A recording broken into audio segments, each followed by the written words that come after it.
Hi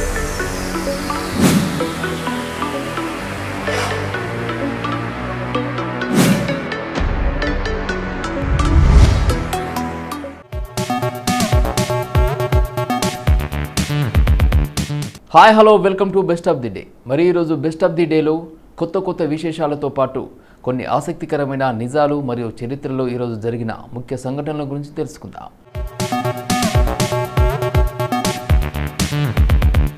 నేడు ప్రపంచ రేంజర్ల దినోత్సవం. మానవాళి మనుగడకు కీలకమైన అడవులు, అందులోని వన్యప్రాణుల రక్షణ కోసం క్షేత్రస్థాయిలో పాటుపడే అటవీ సిబ్బందిని రేంజర్లుగా పిలుస్తారు. వీరిపై దాష్టికాలు నానాటికి అధికమవుతున్నాయి. సరైన గుర్తింపునకు సైతం వారు నోచుకోవడం లేదు. కలప స్మగ్లర్ల నుండి చెట్లను, వేటగాళ్ల బారి నుండి జంతువులను క్షేత్రస్థాయిలో పనిచేసే అటవీ రేంజర్లు రక్షిస్తారు. అయితే అక్రమార్కుల నుండి ఖనిజ సంపదను, అక్రమదారుల నుండి అటవీ భూమిని, కార్చిచ్చుల నుండి సహజ సంపదను వారు కాపాడతారు. ఈ క్రమంలో జీవ వైవిధ్య పరిరక్షణలో రేంజర్ల పాత్ర ఎంతో కీలకం. అటవీ అభివృద్ధి పనులు వారు చేపడతారు. క్షీణించిన అటవిని పునరుద్ధరిస్తారు. పర్యాటకం నిర్వహణ, దానిపై పరిశోధన, కలుపు మొక్కల నియంత్రణను వారు నిర్వర్తిస్తారు.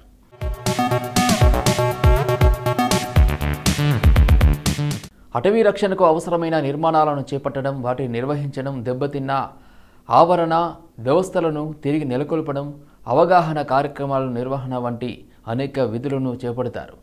మానవ వన్యప్రాణి ఘర్షణ నివారణకు, పరిహారానికి వారు కృషి చేస్తారు. అటవీ చట్టాలు, నియమాల అమలుకు వారు పాటుపడతారు. ఇంతలా విస్తృతంగా విధులు నిర్వర్తిస్తున్న క్షేత్రస్థాయి అటవీ సిబ్బందికి తగిన గుర్తింపు దక్కడం లేదు. ఎన్నో సవాళ్లతో వారు సతమతమవుతున్నారు. కలప స్మగ్లర్లు, వేటగాళ్లు, అటవీ భూమి ఆక్రమణదారులు, ఖనిజ అక్రమ రవాణాదారుల నుండి రేంజర్లు ప్రమాదాలను ఎదుర్కొంటున్నారు. కొన్ని సందర్భాల్లో వన్య ప్రాణులు సైతం వారిపై దాడులు చేస్తున్నాయి.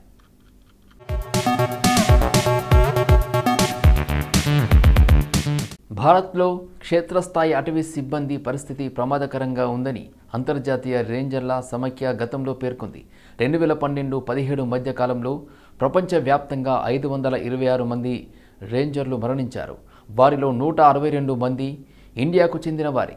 రేంజర్ల సంక్షేమం కోసం పనిచేసే థిన్ గ్రీన్ లైన్ ఫౌండేషన్ ప్రకారం అరణ్య సంపదను, వన్యప్రాణులను కాపాడే క్రమంలో ప్రపంచవ్యాప్తంగా ఏటా సగటున 150 మంది క్షేత్రస్థాయి అటవీ సిబ్బంది ప్రాణాలు కోల్పోతున్నారు.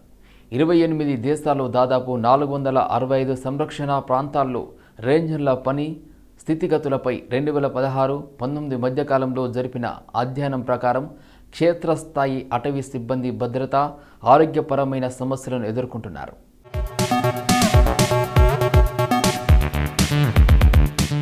55% రేంజర్లు తమకు న్యాయమైన వేతనాలు దక్కడం లేదని భావిస్తున్నారు. అమూల్యమైన దేశ సంపదను కాపాడుతూ ఆయా ప్రాంతాల్లో చట్టాలను అమలు చేస్తున్న రేంజర్ల వేతనాలు చాలా దేశాల్లో పోలీసుల కన్నా తక్కువగా ఉంటున్నాయి. కేవలం ఒక దేశంలోనే వారికి పోలీసులతో సమానంగా వేతనం దక్కుతున్నట్లు ఆ అధ్యయనం వెల్లడించింది.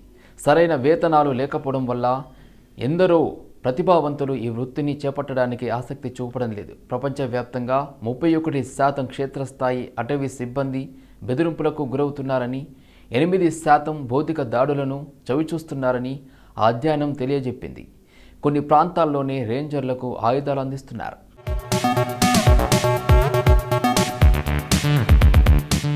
ఇక ఉద్యోగ ఖాళీలు భారీగా ఉండడం వల్ల మిగిలిన వారిపై పనిభారం పడుతుంది. ఈ పరిస్థితులు రేంజర్ల పని విధానాన్ని, శక్తి సామర్థ్యాలను, మనోబలాన్ని దెబ్బతీస్తున్నాయి. క్షేత్రస్థాయి సిబ్బంది పదోన్నతులు పొందటం కష్టతరంగా మారింది. రేంజర్ల స్థితిగతులు అటవీ ప్రాంతాల రక్షణను ప్రభావితం చేస్తాయి. పర్యావరణ మార్పుల కారణంగా ప్రస్తుతం ప్రకృతి విపత్తులు పెచ్చురిల్లుతున్నాయి. ఈ క్రమంలో అడవుల సంరక్షణ కీలకంగా మారింది. అందుకే వనాల రక్షణలో నిమగ్నమైన రేంజర్ల సంక్షేమానికి, భద్రతకు ప్రభుత్వాలు తగిన చర్యలు తీసుకోవాలి. క్షేత్రస్థాయి సిబ్బందికి పనిచేసే ప్రాంతాల్లో వసతులతో కూడిన నివాసాలను ఏర్పాటు చేయాల్సిన అవసరం ఉంది. వారికి ఆరోగ్య, జీవిత బీమా సౌకర్యాలను కల్పించాలి.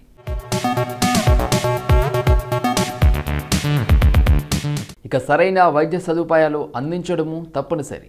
విధి నిర్వహణకు వాహనాలు, తగిన సాంకేతిక పరికరాలను సమకూర్చాలి. ఉద్యోగాల భర్తీ నిరంతరంగా జరిగేలా చూడడం మరో కీలకమైన అంశం. ఎప్పటికప్పుడు వృత్తిపరమైన శిక్షణ కార్యక్రమాలను అందిస్తే రేంజర్ల పనితీరు మరింత మెరుగుపడుతుంది. వారికి మెరుగైన జీతభత్యాలు, ప్రోత్సాహకాలు కల్పించడము తప్పనిసరి. అటవీ ఉద్యోగుల స్థితిగతులను మెరుగుపరిచేందుకు కేంద్రం ఏర్పాటు చేసిన కేశవ్ చరణ్ వర్మ కమిటీ సిఫార్సులను అమలు చేయడంపై పాలకులు దృష్టి సారించాలి.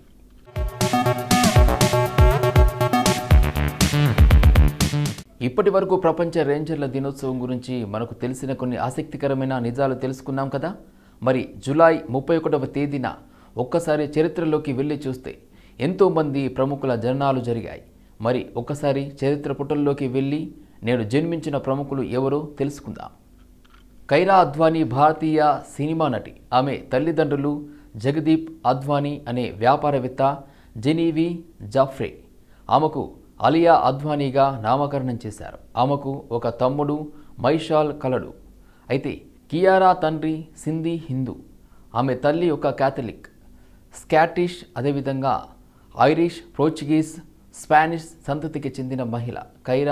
కైరా అలియా అద్వానీ 1991 జూలై 31న ముంబై, మహారాష్ట్రలో జన్మించారు. 2020 నుండి నటుడు సిద్ధార్థ్ మల్హోత్రా డేటింగ్ గురించి నిరంతరం పుకార్లు ఉన్నప్పటికీ అద్వానీ ఈ సంబంధం గురించి బహిరంగంగా మాట్లాడలేదు. ఫిబ్రవరి 7, 2023న వారు జైసల్మేర్, రాజస్థాన్లో సంప్రదాయ హిందూ వివాహం చేసుకున్నారు. వారి వివాహం విస్తృతంగా మీడియా దృష్టిని ఆకర్షించింది. ఫలితంగా వారి వివాహ చిత్రాలు భారతదేశంలో అత్యధికంగా ఇష్టపడిన ఇన్స్టాగ్రామ్ పోస్టుగా మారాయి.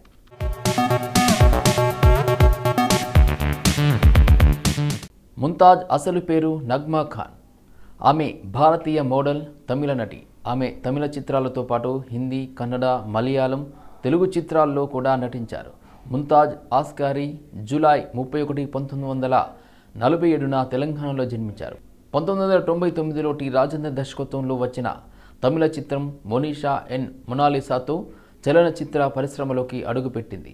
ఆ తర్వాత తెలుగులో పవన్ కళ్యాణ్ హీరోగా వచ్చిన ఖుషి చాలా బాగుంది, లూటీ, చాక్లెట్, జిమ్నీ, ధీరుడు, ఆగడు వంటి చిత్రాల్లో ఆకర్షణీయమైన పాత్రలో కనిపించి ప్రజాదరణ పొందింది.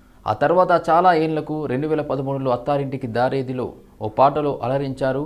ఆమె కమల్ హాసన్ హోస్ట్ చేస్తున్న బిగ్ బాస్ 2వ సీజన్లో ఒక కంటెస్టెంట్గా పాల్గొని తమిళనాడులో మరింత పాపులర్ అయ్యారు.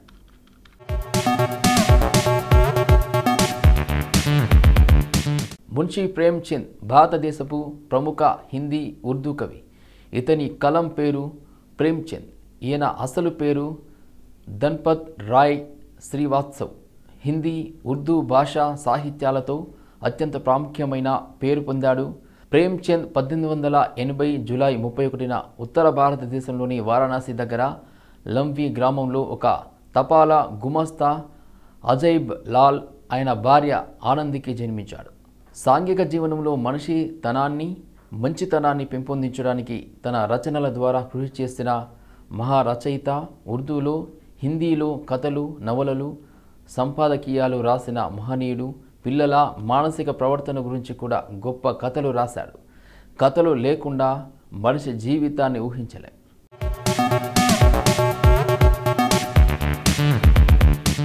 శరత్ బాబు విలక్షణమైన తెలుగు సినిమా నటుడు. తమిళ, తెలుగు, కన్నడ సినిమాలలో తన 50 ఏళ్ల సినీ జీవితంలో 250కి పైగా సినిమాలలో నటించాడు. కథానాయకుడిగానే కాక ప్రతి నాయకుని పాత్రలు, తండ్రి పాత్రలు వంటి విలక్షణ పాత్రలు పోషించాడు. ఈయన అసలు పేరు సత్యనారాయణ దీక్షిత్. రామ విజేత వాళ్ళు సినీ రంగానికి పరిచయం చేస్తూ ఈయన పేరును శరత్ బాబుగా మార్చారు.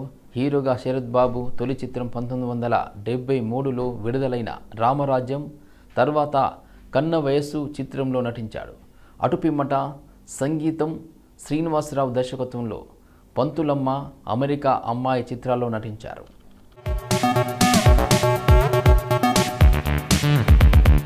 అభయ్జోధ్ పుర్కల్ మధ్యప్రదేశ్లో జూలై 31, 1991న జన్మించిన భారతీయ గాయకుడు. అతను 2012లో కన్నడ చిత్రం గాడ్ ఫాదర్తో నేపథ్య గాయకునిగా అరంగేట్రం చేశాడు. 2018లో అతను జీరో కోసం మేరీ నామ్ తూ పాడుతూ, ఇది హిందీ సినిమాలో అతని తొలి గాయక అరంగేట్రం. తమిళ చిత్రం కథల కోసం హరిణితో కలిసి పాడిన ముంగిల్ తొట్టం, కన్నడ చిత్రం రంగి తరంగి కోసం ఏ సంజయ్ ఏకే జరుగుతిదే అనే యువగల గీతం ద్వారా అతను బాగా ప్రసిద్ధి చెందాడు. నవంబర్ 24న బెంగాలీలో విడుదల కానున్న రాబోయే బెంగాలీ యాక్షన్ డ్రామా చిత్రం మనుష్ యొక్క ఆయే దిస్ యొక్క హిందీ వెర్షన్ అయిన బర్సేరే పాటలో కూడా ఆయన పాడారు. ఈ పాట హిందీలో డబ్ చేయబడింది.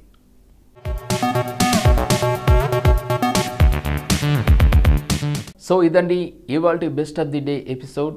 ఈ ఎపిసోడ్ అనేది ఈ రోజుకి సంబంధించిన కొన్ని ఆసక్తికరమైన విశేషాలు తెలుసుకోవడానికి ఉపయోగపడింది అని అనుకుంటూ మళ్ళీ రేపటి ఎపిసోడ్లో కలుసుకుందాం.